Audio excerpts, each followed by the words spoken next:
and he's out there bleeding, I guess you got to put a tourniquet on first, to be able to use that kind of analogy.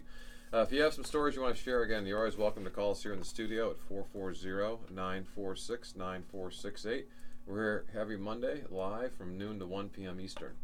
Let me frame a couple things. First of all, as we talk about small business, that focus for us is typically companies that have anywhere from 1 to 25 employees. And we help coach on our 7 keys to success. If you head to our website, like Jack was talking about, our website is MaximumVP.com. There's a menu item there called the MVP Playbook. And underneath there, you'll see a link for a nice visual graphic of the 7 keys to success. And the 2 that were key for this story in terms of stopping the bleeding were the cash forecast and leadership. And the part of leadership that we're focusing on here is negotiating. Negotiating is a key thing that we help many of our clients with. Boy, that's such a big deal. That is rarely mentioned like that, but it's huge. It's really the license to go ahead and try stuff and cut deals for every small business owner. And it's surprising how many don't do that. But yeah, they're just simply not aware. I mean, we're not. For those of you who've traveled around, here in the U.S. we aren't much in terms of negotiating. But if you go almost anywhere else in the world, people love to negotiate. It's it's part of the culture. So us here in the U.S. we aren't as I don't say aggressive, or we don't necessarily lead with the idea that you can actually negotiate most things. yeah, there's a timidness that we have in our culture that it just never became part of the culture. And Right. But it's fun, and it can be very effective, and it can add very positively to your profitability. So that was a key part of this story. So we had a client that the family took over ownership after the sudden death of a parent. And so as you can imagine, for those of you who have lost a parent or a spouse, typically that first year or so, it's just kind of a blur. Just to kind of dealing with what's going on, all the changes happening. That first year typically goes by pretty quickly. And in this case, the kids kind of had a sense that the company wasn't doing as well. And what they discovered was, in fact, they'd been losing money for years, and they were in some pretty significant debt. And so the kids kind of looked at each other and said, okay, well, we have a couple choices here. One is go get jobs, which didn't sound very attractive to them, and there's a lot of emotion tied to the company in terms of kind of keeping it going. So they want to figure out, well, how do I keep this thing kind of going? And so fortunately for them, they found Jack and I pretty quickly into that process. And one of the first things we do with a company that's losing money is we say, okay, well, let's figure out now if you're in a hole, the first thing you want to stop doing is you want to stop digging. All right, because if I'm already in a hole and I keep digging, it's not going to help me at all. That's right. We gotta stop that loss. We gotta reverse it pronto. So how do we figure that out? We got to figure out whether you're making profit or not. So if we're making profits, we can get out of just about any hole. It may take a little longer for some versus others, but if we're making profit, it's going to be a way out of that hole. And tied very closely to that profit is the cash forecast, which is the ability to show, to be able to pay not only your current bills, but paying off some old debts. And so It's indispensable. I mean, it's just indispensable. Not only running a profitable company, but certainly a company that's in financial trouble and has dug a big hole for themselves. You just absolutely need that tool.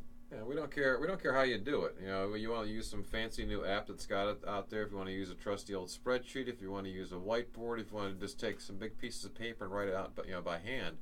But to get it laid out in terms of the money you expect coming in and the money you expect going out. Sounds kind of simple. Just start with 1 week, but get it out of your head, okay? But start with just a week. So you start pulling together accounts receivables if you have them, or if you have projected sales coming in, and bills that you've got to pay that are ongoing bills, whether it be for your employees, for your rent, your utilities. But get it written down on a piece of paper to kind of see what's there. And if you can show a week being positive, try 2 weeks. Then try a month. It'd be amazing the momentum you can get. We've talked about that quite a bit here on the show over the past months about getting that momentum going. And often taking those baby steps are key, but getting it out of your head down onto, again, whether it be into paper, onto a spreadsheet, into an app, just kind of see what you've got there. That's where the negotiation's going to come in. That's right. Yeah, you owe somebody October 15th, and here it is October 10th. And you find out you aren't going to be able to make that October 15th payment. So what do? Right. Well, you talk to them about the plan, but you also try to, well, go on.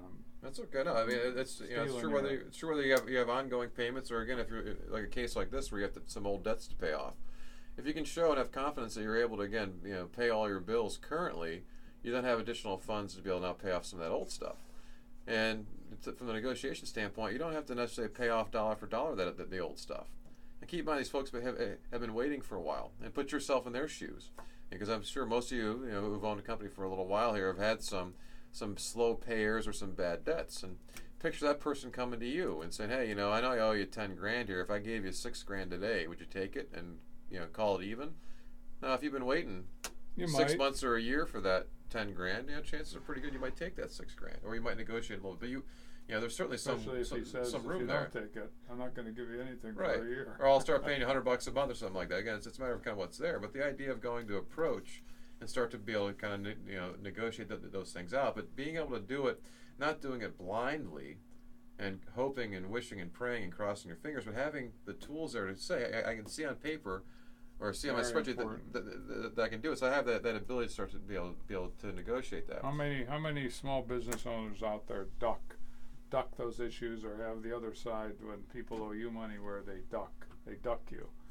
Isn't that probably the most aggravating thing that one of the certainly has to make the top 5 list of aggravating things in a small business, where somebody owes you money, it's getting older, and they're ducking, versus talking to you, even taking the hits if you're crabby or whatever it is you're going to hit them with, but they're standing firm and they're going to propose something, or they're going to update you on what's going on. Isn't that much better? Absolutely it is. Yes, it is.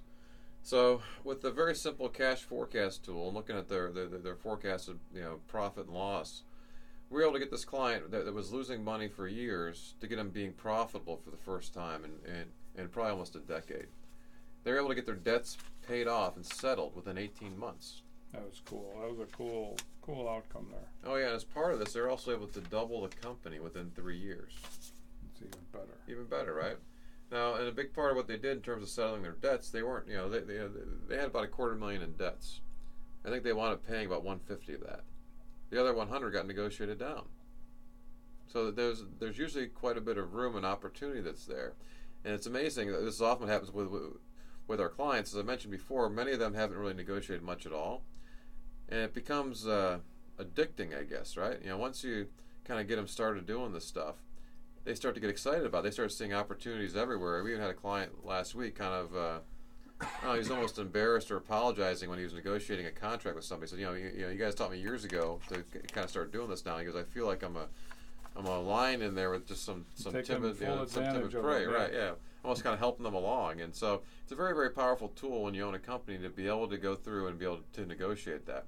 But you don't want to wing it. So if you can forecast that profit, again, if you have some bleeding going on, again, if you're in a hole, quit digging. Figure out that you're going to be able to make profit. That's the big lesson. Yeah, and be able to forecast your cash flow and be able to negotiate. So that's a key thing if you're trying to figure out how to stop that bleeding. Make sure you do it. If you need some help, give us a call. I'll be happy to help you out. So